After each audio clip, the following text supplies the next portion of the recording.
Cheers, VC. Hope your day's going well, your evening, whenever you find this. Thank you in advance for joining me for my continued series of 5 fresh finds. Whatever number this is, doesn't matter, you are appreciated. Let's get out some of the rigmarole. The routine, the drink of the night, is a 2011 Napa Valley Cabernet Palermo, a big bold red. That is my cup of tea. Cheers to you. Whether you're sans libation or ice water, a cup of coffee in the morning, a beer at night, a cigar if you will, whatever you want. Cheers to you. Love you. So we're going to get historic with this one. I got my notepad here. I took some notes. So be it. Let's see how well my memory works. The spin in the background is appropriate. This is not a fresh find, but I showed when Veronica and I went to the King Gizzard concert, blah, blah, blah. In Asheville, North Carolina, we found this, I believe it's Static Age Records. And this is Custer of the West. You might know this by a young Robert Shaw. If you can see that there. This is very Bobby Gass right there. Homage Bobby Gass. And also, kudos to whoever hole punched back in the day. The discreetest, nicest of hole punches. Lord knows, anyone that can relate to vinyl record collecting has seen some just egregious, brutal corner notches, vertical slashes, huge hole punches. So this is in fairly good nick, and it is appreciated. The opening track, When the War is Through, is a fairly uncomfortable vocal track, and the rest is military bass, simple trumpet and drum roll background noise. That's super cool.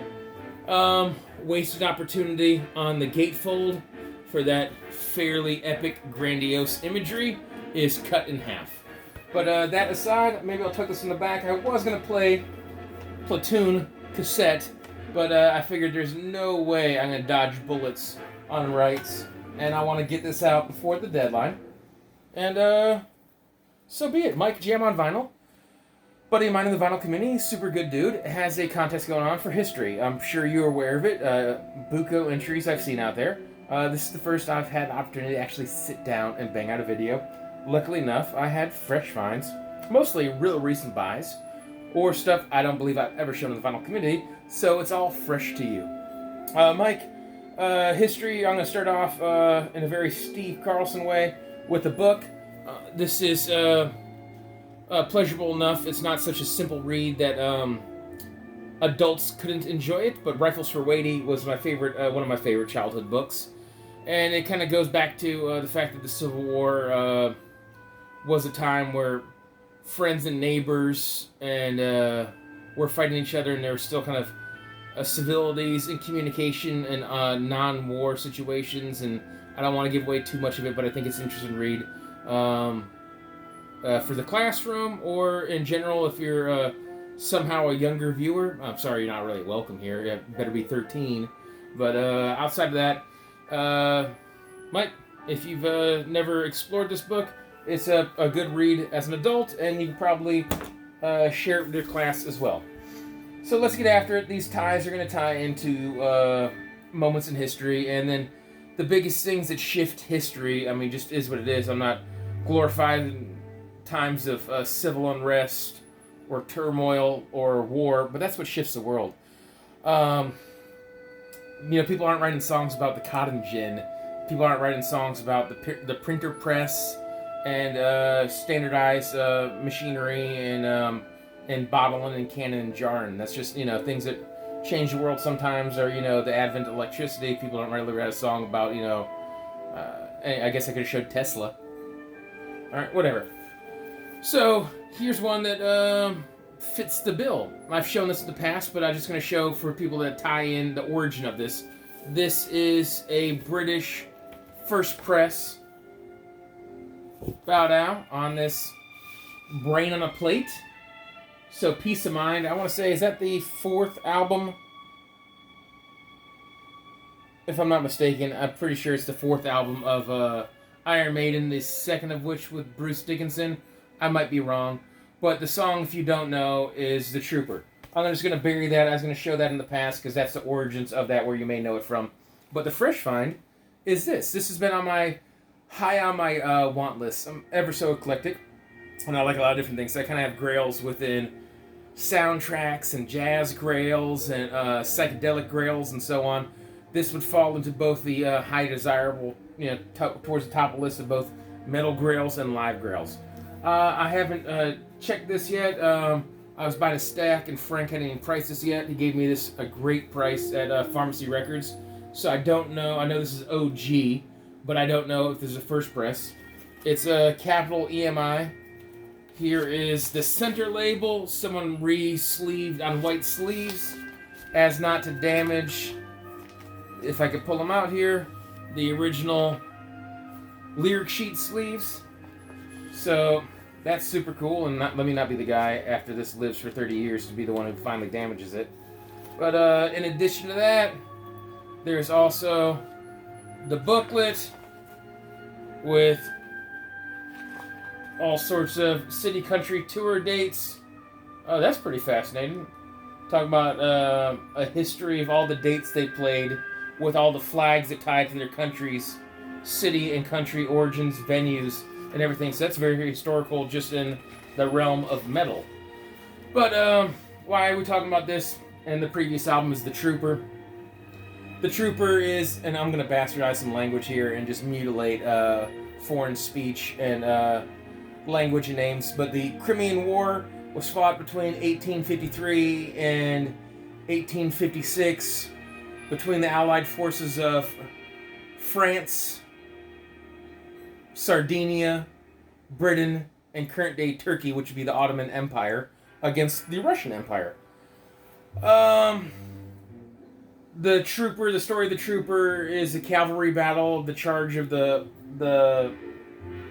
Light Brigade during the Battle of Balakvia? I guess that's how you pronounce it. We'll call it that. On October 25th of 1854. Everyone knows it. It was just like yesterday. So that's the Trooper. Aces High and so many different Run to the Hills. There's so many of these. And by the way, please let me know if you made a contest entry because I'd like to watch it. Work has been crazy. And then also I'd like to watch things after I do my entry as well. I assume at least one person in the vinyl community has done Iron Maiden. So that's that. And the next one would be Tick Kwang Duke. If I'm not mistaken, that's how you pronounce it. On June 11th of 1963. Ended his life via self-immolation. Self-immolation is literally to set yourself on fire. He did so in protest of the South Vietnamese government's cruelty and mistreatment of the Buddhist people. Brown? Last name Brown? I want to say Mac Brown, but that's the name of the coach. So I might just be completely and totally wrong on that. But last name Brown won a Pulitzer Prize for the photography of this. The regular photo extends well beyond this picture disc. In regards to the vinyl, this is Rage Against the Machine, the 20th anniversary of their self-titled. I'm a big Rage Against the Machine fan. I don't have any Rage besides this. I need to fix that in the future. This was on sale because it's a picture disc. I hate these floppy, crappy sleeves and picture discs. If you're going to do it, do a die cut around porthole cutout with a real backing. I absolutely despise when they do that. This car is still on display in a museum, if I'm not mistaken. And this was done in Saigon, 1962, 63, something along that lines, if I'm not mistaken. But if I didn't speak on it already, pretty fascinating that someone would do that in protest to end their own life. It's talk about an ultimate sacrifice, whether you're martyring yourself for your own purposes or actually get behind a cause. You're not going to be there to know how well it worked. But anyway, self-immolation, if you didn't know, is to set yourself on fire.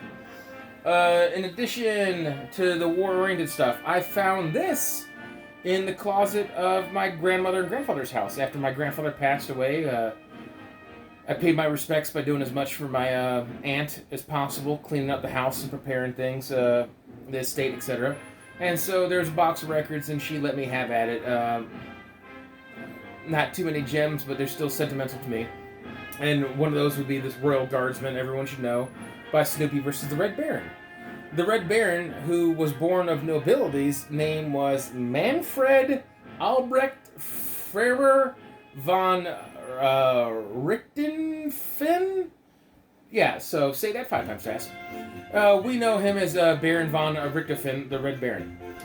And he was the ace of aces. Speaking of aces high and Iron Maiden and what have you. He had over 80 successful missions in World War I and took head trauma, had a brain injury, and was shot and injured in 1917. Came back to have multiple successful flight missions, including like four in one day. It's pretty fascinating for his ultimate demise. He was pursuing, if anyone knows the band, Sopwith Camel. Sopwith Camel was a British plane, and he was killed pursuing one. And there's debate on whether it what plane it was, or if it was a gunnery from the ground or whatever. There's tremendous debate and a lot of books, and it's kind of fascinating to get into the Red Baron. This is kind of children's music fun. You probably know the Red Baron. They went on to do a Christmas album I showed for Comic Rema's contest with a weird Axis of Evil German bomber pre-Nazi Santa Claus. Weird album cover. But that aside, Royal Guardsmen also tried to cash in on the past, and in 2006, if I'm not mistaken, they made a song called Snoopy versus Osama. I've never heard that. I'm just aware of it. I'm not going to worry about playing or flipping onto the next side here. We're just going to bulldoze the rest of these and try to do my best to keep it at or around 20 minutes. The Ballad of the Green Berets. This is a powerful moving song. I know some people kind of just dismiss it to hokey Americana.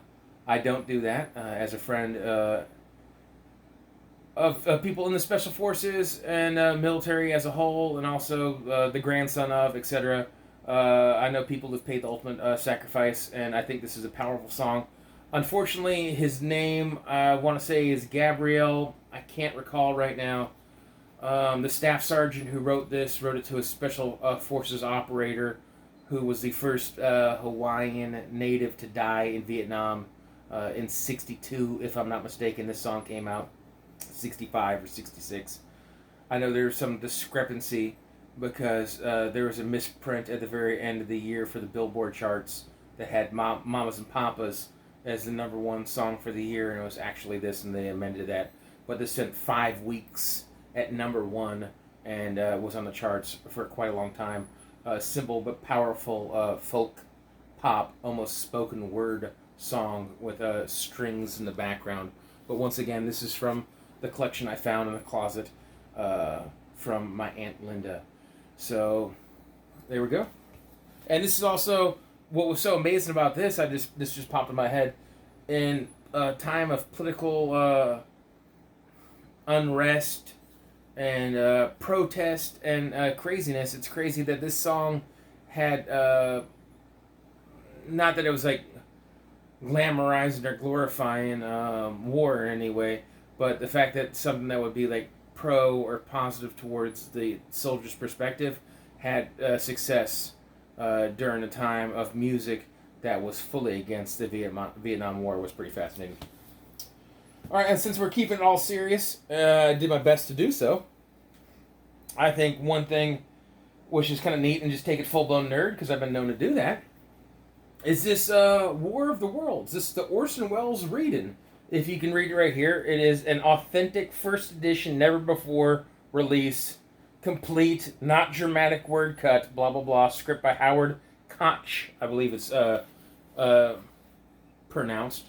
But War of the Worlds, an actual broadcast by the Mercury Theater on the air as heard over the Columbia Broadcasting System, that's CBS, over, October 30th, 1938. That'd be All Hallows Eve. The most thrilling drama ever broadcast from the famed Howard Koch script, read by Orson Welles. Everyone should know them, one of the most pleasant voices in the history of history.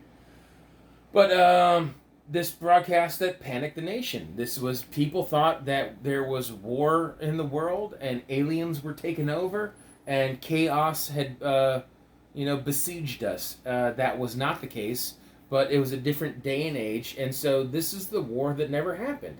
And if I'm not mistaken, this became a movie, and then a movie again was Tom Cruise in the remake? Someone shout out in the comment section if they know. But, I just happen to have this one out. Oh, man. I wasn't even thinking about this. Not part of the contest. Short Straw of the Frayed. Yeah, this has one on it. 7 minutes and 24 seconds of brilliance. A story of a soldier that lost his vision, his sight, and his arms and legs to a landmine. It's pretty fascinating. I just saw that when I was getting something out of the way. The last thing, which is not a fresh find, but I'm freaking killing it at under 20 minutes here. Once again, cheers to everyone in the vinyl community. Cheers to Mike on Jam on Vinyl. I might send a link to that Green Beret track because I think it's pretty powerful. It's less than 2 minutes, and I probably need to send a link to Mike at Jam on Vinyl because he's a good guy. But Mike on Jam on Vinyl, I also affectionately call as Jam on Mono, is a big fan of mono, and he asked us to show us a bit of mono. This is my favorite mono, because besides this fantastic drawn from God knows who, from yesteryear, this is a gift from a friend. And that friend is dear and special to me. And I can't think of something more appropriate to show for mono gifts than this gift from my friend Mike. So that concludes that. 5 fresh finds. Managed to sneak in a theme and keep it under 20 minutes. Freaking love you guys. Stay beautiful. Stay blessed. Everyone have a freaking awesome weekend.